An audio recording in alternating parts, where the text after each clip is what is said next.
Kenapa Ka'bah, ya kan? Tempatnya di tanah suci, ya. Tutupnya kok warna hitam, padahal itu kan lambang suci.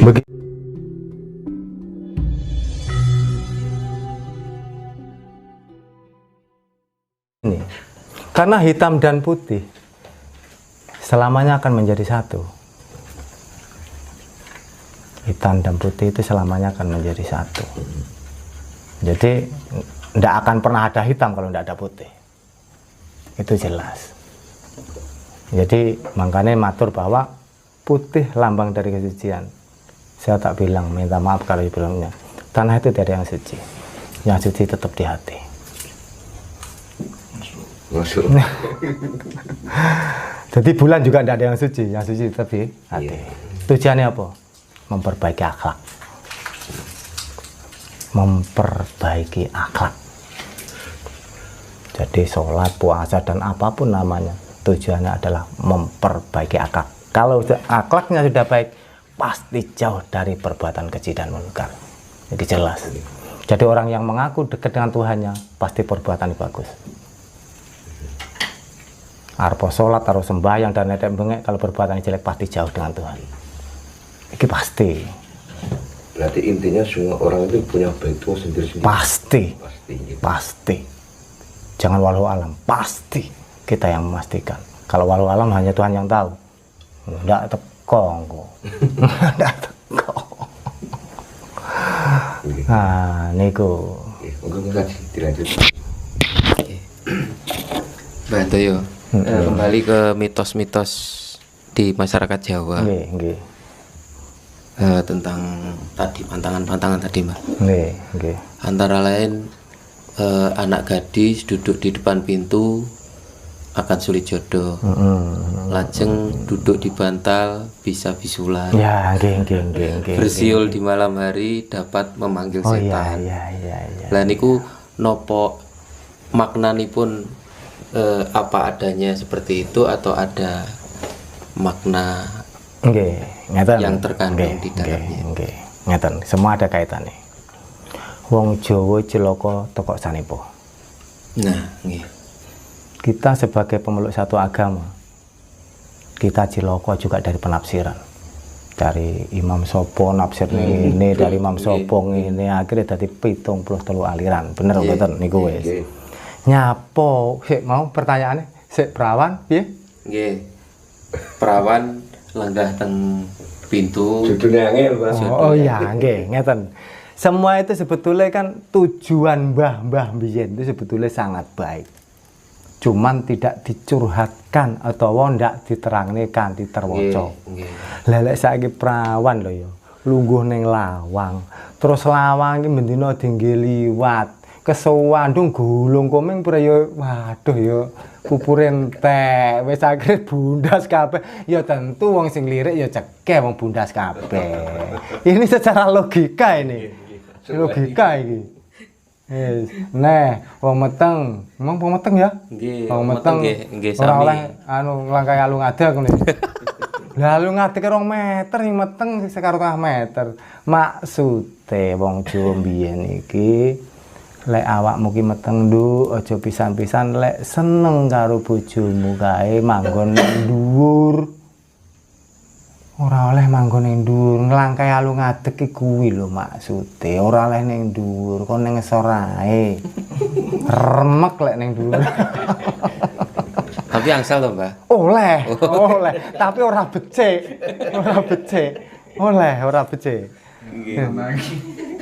Iki tenan iki Mas, iki logika. Iki salame cerdas dan salah waras. Dene aja mabuk dhewe. Nah, apa meneh? Mangan disangga. Kados mriko. Kados napa bersiul di malam hari. Oh iya. Dapat memanggil setan. Tentu ngeten. Saiki Mas, bengi kuwi lek awake siso-siso selain ndak pantes iso demit do teko. Nyapa ora pantes dilokne tangga yo an. Ora pantes. Asline ora pantes ngene. Bengi kuwi ora butuh angin banter. Kamu kok bersiul itu memanggil angin. Percaya enggak sampean? Oh. Bersiul itu memanggil angin. Lek ndak percaya sesuk cakno pas sampean sumuk, sampean bersiul angine teko. Nggih. Loh, temen iki.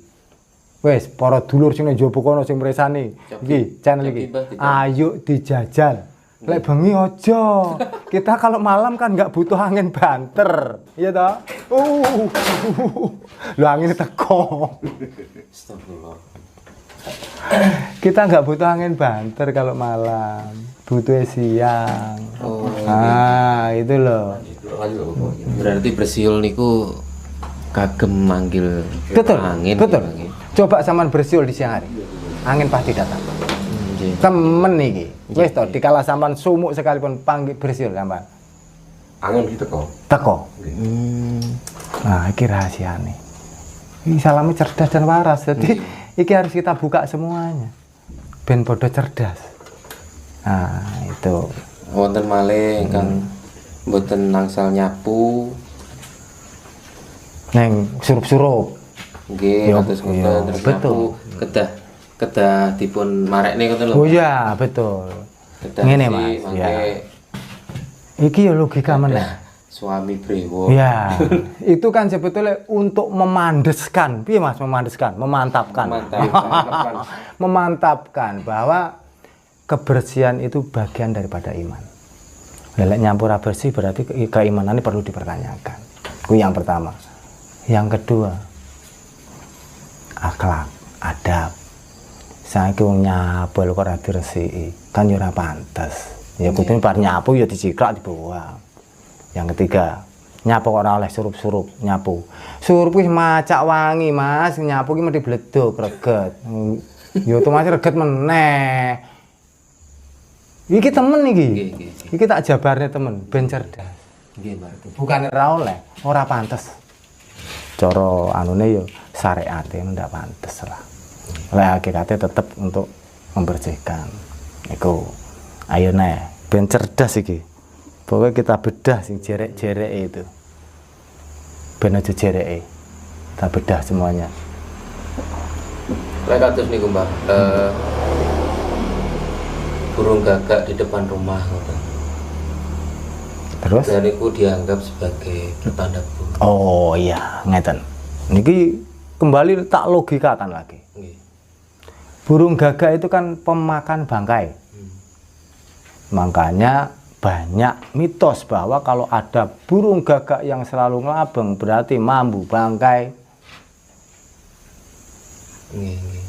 Iya. Kan kadang-kadang kenapa dipercaya bahwa di rumah itu ada yang sakit parah dan Makanya bau bangkai, kita bilang. akan meninggal. Nah, makanya bau bangkai karena burung gagak itu pada hakikatnya pemakan bangkai. Makanya kalau ada yang labong aja di situ, berarti burung itu sudah mambu lah wisan. Mambu ada bangkai. Bukan harus bangkai manusia, enggak. Tidak. Semua bangkai. Nah, paham tuh artinya saiki? Artinya itu yang sebenarnya. Selama ini kan kita dibuat Nggih, karena memang untuk perlu ya diperjelas gitulah. Gitu. Jadi arti sesungguhnya itu seperti itu. Jadi yuk sarang-sarang bareng-bareng kita cerdas, kita waras. Lah cerdas dan waras kita nggak mabuk. Selama ini kita mabuk parah mabuk salah tafsir. Nggih. Lajeng tentang guru sejati, Mbak. Nah, Guru sejati ini sebenarnya apa, toh, Mbak? Lan fungsi dalam kehidupan nyata niku napa mawon? Oke. Niki langsung tak jawab neng sing paling jeru dan nyata. Guru sejati adalah kejadian sehari-hari yang kita dengar dan kita lihat. Itu adalah guru sejati. Tanpa kita minta, tanpa kita bayar, dia sudah datang sendiri menunjukkan kepada telinga dan mata kita. Itu adalah guru sejati bagi kehidupan kita. Itu guru sejati. Berarti termasuk pengalaman gitu. Ya iya pasti. Jadi kejadian apapun di hadapan kita yang kita dengar dan kita lihat itu adalah guru sejati bagi manusia. Karena dengan kejadian sehari-hari itulah yang bisa mendewasakan manusia. Tanpa ada kejadian yang menghampiri kita tidak akan pernah bisa dewasa. Umur bisa tua, tapi kedewasaan belum tentu tua. Sik cilik kadang-kadang sudah dewasa. Nah, niki artinya ngono kuwi. Dadi kejadian sehari-hari yang menghampiri kita, yang kita lihat dan kita dengar, itu adalah guru sejati bagi manusia. Karena itulah yang bisa mendewasakan kita. Jelas toh? Nah, ini sebenarnya. Lajeng guru spiritual, Mbak. Guru spiritual yang laras, yang benar niku. Gila, guru spiritual itu begini. Jenenge spirit. Kan spiritual itu berasal dari dua barisan kata. Spirit dan tua. Jadi spirit itu bagaimana menyepot kita, mensupport kita untuk bisa menjadi tua. Dalam arti bukan tua wonge, tapi akhlak dan pikirannya itu menjadi tua. Lewis tua cenderung dengan menundukkan kepala. Jadi sopan, santun, andap, asor itu pasti sudah iso ngayai. Jenenge guru spiritual digugulan ditiru. Jadi bisa mencontohi mana yang baik, mana yang buruk, itu harus dijelaskan sejelas-jelas mungkin. Ojo sanepo, ojo penafsiran, harus diterjemahkan. Itu guru spiritual. Siapa guru spiritual? Siapapun mereka yang panjenengan anggap mampu dan bisa. Karena sekali lagi diarani guru spiritual itu adalah yang sampan yakini. Ya, yang sampan yakini. Arepon Diponegoro kalau kita nggak yakin nggak akan pernah bisa ke sana. Itu guru spiritual. Eneng ning kono kuwi lho guru spiritual itu. Jadi spirit dan tua. Itu. Terus niki Mbah, kalau nyuwun dijelaskan terkait alur kehidupan manusia sampai mati ya. Nah, kok ada reinkarnasi, ya, masuk surga dan neraka, ada juga kasus tidak diterima bumi dan membuat perjanjian dengan setan sehingga arwah gentayangan itu seperti apa? Siap. Tadi di awal sudah tak culik bahwa kita itu selalu hidup 2, 4, dan 7. Tawaf bahasa nih, tawaf di sana itu mengelilingi Ka'bah 7 kali dari titik yang satu kembali ke titik yang satu. Jadi titik yang sama akan kembali ke titik yang sama. Itu awal dari kehidupan. Diukir jiwa ragane neng ayah bunda, dikandung neng go garbo, keluarlah lewat piye ngomong ya. Lewat ikulah, iku ibu. Itu awal kehidupan. Yang memberikan roh adalah tetap Tuhan Yang Maha Esa. Tuhan Yang Maha Kuasa. Nah, hidup itu bagaikan hitung-hitungan Jawa. Urip iki kaya wong hitung-hitungane Jawa. Bar 9 munine 10, 10 munine 11. Ngubar las 19 20. Waya kan 21 tapi kok 21. Nggih. Iku sakjane kan perjalanan hidup manusia. Apapun yang ada di bahasa Jawa hitungan itu adalah perjalanan hidup manusia. Saat tembang-tembang itu adalah hidup manusia. Tembangnya apa? Mijil, berarti metu. Gitu? Nah, baru ngono sinom, berarti tadi nom-noman. Ngono toh? Kuwi tembangnya. Dadi urip kuwi bakal balik neng asale, Mas. Dan akan kembali lagi dengan wujud yang berbeda. Walaupun rasanya sama. Jenenge reinkarnasi. Bukan harus sama. Wujudnya bisa berbeda, tapi rasanya sama. Piye maksudnya? Maksudnya gini. Aku koyo pernah cetuk Kang Haji neng Blitar ya, kamu kok sementara hari ini di sini loh. Itu. Rasane ngono kuwi, Mas. Bentuknya beda, tapi rasanya padha. Itu jenis reinkarnasi. Karena apapun yang hidup bakal mati. Berasal dari tanah, akan kembali tanah.